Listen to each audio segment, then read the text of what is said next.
আসসালামু আলাইকুম। সরিষার জমিতে সার বুনতে যাচ্ছি,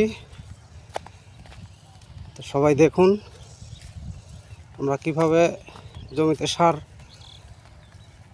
ব্যবহার করি। দেখতে থাকুন, সব জানতে পারবেন।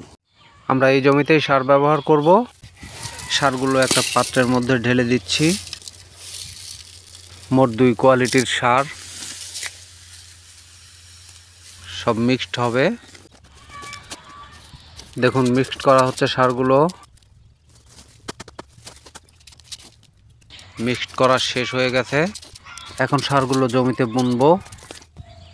দর্শক বন্ধুরা, সার কিন্তু বোনা শুরু করে দিয়েছি,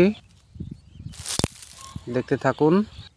দর্শক বন্ধুরা, আসলে আমরা সাধারণ কৃষকরা এভাবেই সার বুনে থাকি, তো কম বেশির বিচার করি না। আল্লাহর রহমতে এভাবেই যতগুলো যাই হোক ফসল আমাদের ঘরে ওঠে, আমরা এটা নিয়েই সন্তুষ্ট থাকি। আমরা কৃষকরা এভাবেই জমিতে সার ব্যবহার করে থাকি। জমিতে এভাবে সার ব্যবহার করা কতটুকুন সঠিক আছে তা আমি জানি না, তো আপনারা যদি কেউ জেনে থাকেন অবশ্যই কমেন্টে জানাবেন।